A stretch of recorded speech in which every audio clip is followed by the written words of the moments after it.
points behind the reigning champions Manchester City, having played the same number of games. Here is what Erik Ten Hag thought about it all.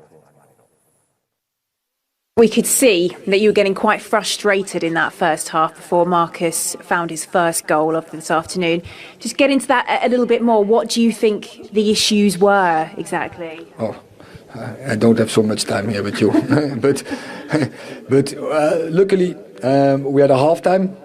We could repair some stuff. I think second half was brilliant, came our sides. I think it was the way I want to see our team playing. It was a lot of pleasure, but it has to do with getting into the right positions. It has to do with playing simple football, playing between the lines, runs behind, and it was enjoyable to watch. And we create so many chances, and we scored great goals. Yes, Marcus Rashford with 2 of those. I think we're running out of words to describe what he's doing. How do you describe it, the heights that he just keeps hitting? Yeah, it's first about him. He's getting in the right position, but don't forget the team, because our team goals. And so I want to highlight Bruno. It's again 2 great assists, one on Resi, one on Jadon Sancho, and so he has to receive the balls, otherwise he can't score. And Bruno is one, of course, also the one from Fred, beautiful as well. But there are so many players who can pass him the ball in the right moment when he is in a position, like Bruno, like Jadon, and like others, like Fred, like Christian Eriksen, who is luckily not available. Sabitzer can do it as well. So we have to play. We can play good football, but we have to follow the rules. Answer just typify what Erik Ten Hag has brought to Manchester United. It is all about the team ethic and collectiveness. 100%. I mean, he's not going to allow any player, even the form that Marcus Rashford's in, to take all the plaudits. It's not just about him, and you can quite clearly see, yeah, I'm sure behind closed doors, and not to everyone, he's probably praising him, giving him the talk that he needs, obviously giving him the tools to why he's in this type of form. But the moment it's about speaking about one individual, no, it's about the whole team. He mentioned Fred, Sancho, Bruno, a collective bunch of players, not just Marcus Rashford. So listen, he's a fantastic manager. I like listening to him speak. I think he speaks a lot of sense. We can quite clearly see that he's creating a culture there at Manchester United where never no one player is going to be bigger than the rest of the squad. How has he united such a fragmented dressing room in such a short space of time? Well, he's obviously come with a pedigree. He was successful in his previous job. He can obviously manage, and you know, you've got to try to gather not only 25 odd players together, but a whole club.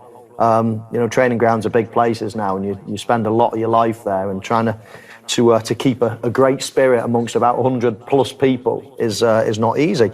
But he's done that. I bet his not his luck, but he could never have envisaged Marcus Rashford hitting the heights that he has been hitting. I mean, when you lose all the goals that, let's say, Ronaldo would normally give you, I bet he was scratching his head thinking, right, okay, I've got to do this for the benefit of the team, but who's going to step into the shoes? Who's going to score enough goals for us to be serious challengers? I don't think he thought they could be serious challengers, but one man has really, really risen to the occasion, and that's Marcus Rashford, and he scored so many important goals. And now all of a sudden, you know, he's probably the sole reason, or one of the big reasons anyway, why Manchester United have got a chance of winning silverware this season. He's added to that, of course. The signing of Casemiro was a masterstroke, absolute top-class player. They've got good players all over the place. But there is room for improvement as well. I look at that squad, I look at the team playing today, and it didn't blow me away, the names on the team sheet. I still think the likes of Arsenal and Manchester City have got better players at the moment, but I think this manager is going somewhere, and the whole feeling around the club, maybe a new takeover, the fans are purring again. It just feels like Manchester United are on the way back. Yeah, and it feels like an old Manchester United week ahead. Barcelona at home in Europe at 2-2 and a Wembley Cup final. We could be sitting here in a week's time. They might have a place in the last 16 of the Europa League and a trophy in the cabinet. Yeah, that is certainly Manchester United of old, and something I've not seen from Manchester United for a while.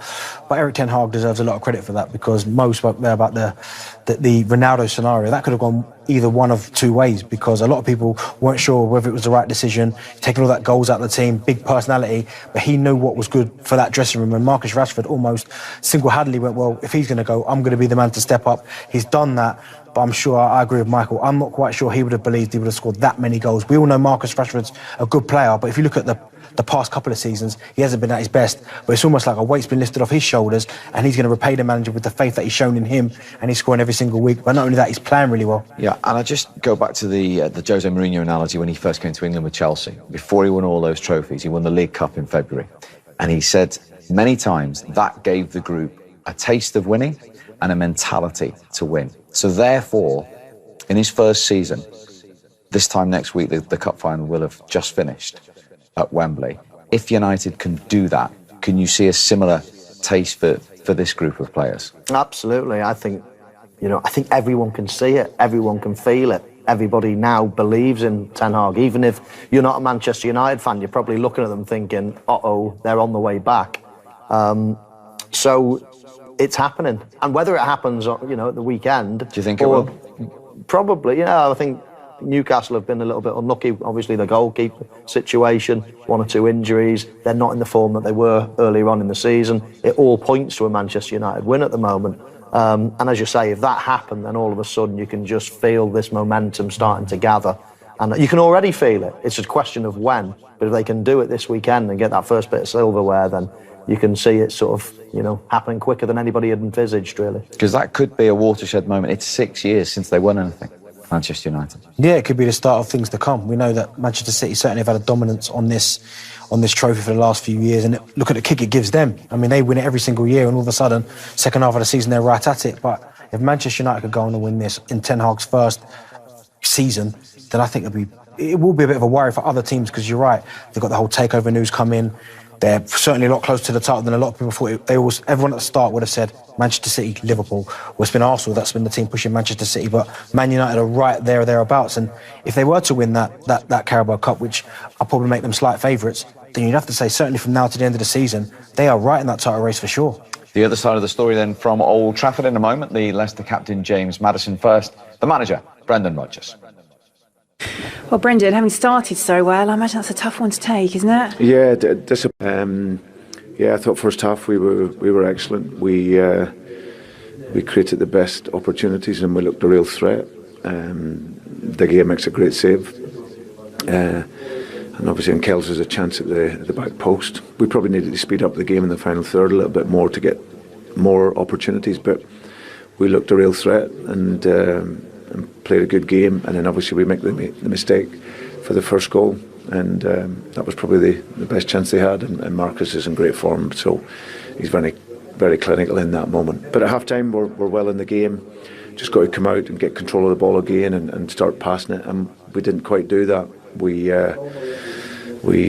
give away a disappointing second goal, and then the third one quickly after, and that seen the game go away from us really. So it was a disappointing second half. Lots to look at in the first half, and take into our next game. And they move on to Arsenal, the league leaders. Are they the fine margins in the Premier League sometimes if they take the lead in the first half when they were dominant? 100%. Leicester were really good in that first half.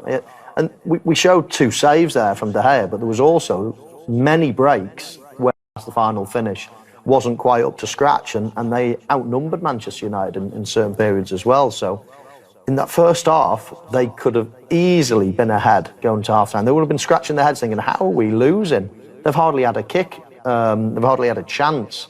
I think that the shots were about 7-2 or something in Leicester's favour in that first half. So it was quite dominant in many ways. But then as soon as Manchester United, with that clinical player, that clinical finish, Marcus Rashford, all of a sudden they're ahead and they didn't look like losing. The second half, they did tweak things. Erik Ten Hag mentioned that he just needed to get in at half-time and change a few things. Sancho came on. They changed things about a little bit. Weghorst went back up front. Rashford back to the left, what we'd perceive as Manchester United normal system. And all of a sudden, they just looked very, very comfortable again. And is it important, Leicester, remember that first half to take forward after their 2 wins going into this game today? 100%, because they played well in that first half. It's just about that last little bit where they could be a bit more clinical. Harvey Barnes having a good chance, Iheanacho making the goalkeeper work. But they played awfully well, not even creating the opportunities, but just keeping possession of the ball and opening up Manchester United. So they have to take that first half performance into their next game and have to be more clinical, because again, it doesn't get much easier coming up with Arsenal coming up. So you've got to take your opportunities once you get them.